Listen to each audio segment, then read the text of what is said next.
Hello guys, this is Mia from the Sibyl's Tarot. Welcome one more day to my channel, and this is 31 Days of Tarot by Ethony on day 3. So today's topic is top 5 oracle decks from 2018. And I actually only got 3 oracle decks in 2018, so there's no tops, it's what it is. So let's jump into it, and the first one is connected on 3, the Alchemist's Oracle. This is a deck I really enjoy working with, even though I was a bit disappointed by the cardstock because I don't know, it feels a bit like this cereal box cardstock, but the imagery is absolutely stunning. It's by Inner Hue, the same creators of Tarot Lumina, and I find this deck really easy to work with. The book has some really awesome insight, but what I like the most is that once you get into the reading and into the zone a bit, you don't really need this whole book thing, and I find this oracle really easy to work with. So it's definitely one of the oracles I use the most. And I don't really use a lot of oracles aside from Lenormand, so this is definitely one of my top oracles in general.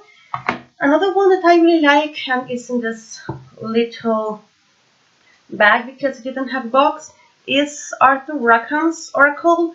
And again, this one doesn't come with a book or anything, but it is incredibly easy to read, and the imagery is really beautiful. I'm going to try and show you some of the cards in here, and these are the backs. The backs can be customized in this deck, which I really like. And well, these are some of the cards from the Arthur Rackham deck. So for instance, it has like Perseverance hanging on at the edge, and it just has like a little prompt and then the image. And I like this deck a lot to work with intuitively. So a great purchase. Well, it wasn't actually a purchase, it was a birthday gift.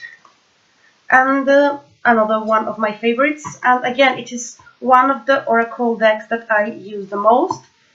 And then there is the third one and the last oracle deck I got, the Botanical Hedgewitch. I did a video about this oracle, and it was the same. I cannot for the life of me say Hedgewitch right. Okay, so Hedgewitch, whatever, Botanical Oracle. And I haven't really worked a lot with this deck in spite of really liking it, because I am a big fan of all things botanical. It is very beautiful. This is by the same creator of, what's the name of this? Perhaps it comes Line Strider Tarot. Yeah, it's by the creator of Line Strider Tarot. The guide in this book is awesome because it speaks about each one of the botanics in here. And when you learn more about the plant itself, or the flower, or whatever it is, you really get the chance to understand the oracular meaning of the cards. And this is something why I enjoy this deck. And particularly I remember learning about this plant, which is Monotropa uniflora, or ghost pipe, which meaning is mystery.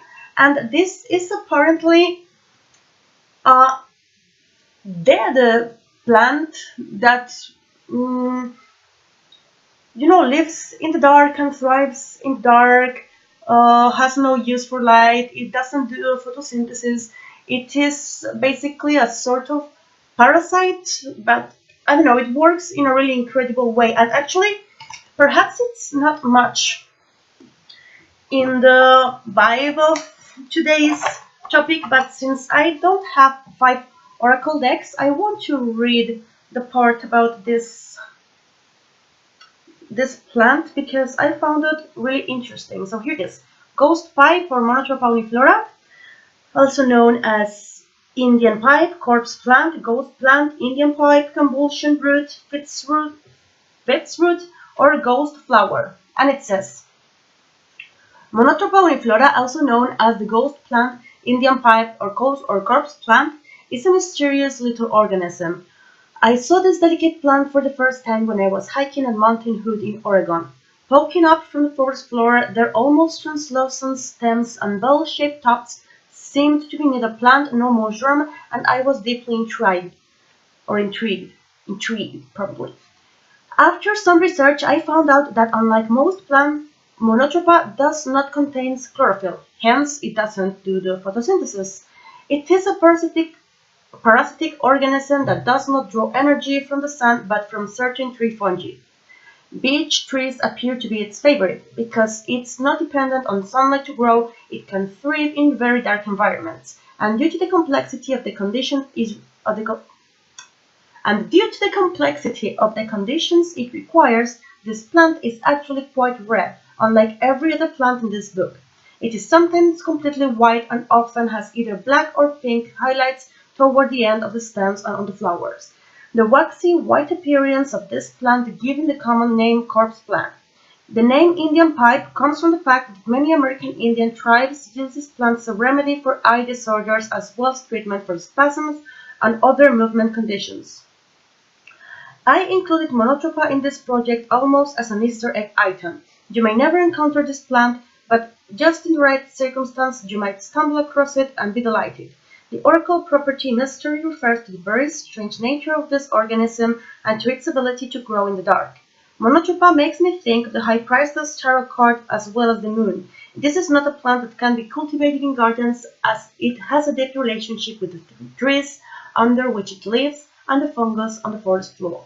Much like seeing the high prices in a tarot reading, this plant speaks to subterranean, subconscious connections and the dark mysteries of the hidden realm. If you are attempting to navigate a difficult situation or find your way through a confusing time or relationship, try delving deep. Seek beyond the superficial aspects of the problem, connect with your subtle self. Sometimes we must go into the darkness to find the light. So, this wasn't prepared, I just came across this little card and I found it fascinating, and well, it is one of the reasons that made me really love the book, that reading this can make you very easily understand the whole connections from the plant and its oracular meaning, and it's a delight to work with. So these are basically the 3 decks I got in 2018, oracle related in general, and I hope you have enjoyed it. I will see you tomorrow with day 4 of 31 Days of Tarot. Thank you very much for watching and have a great day. Bye!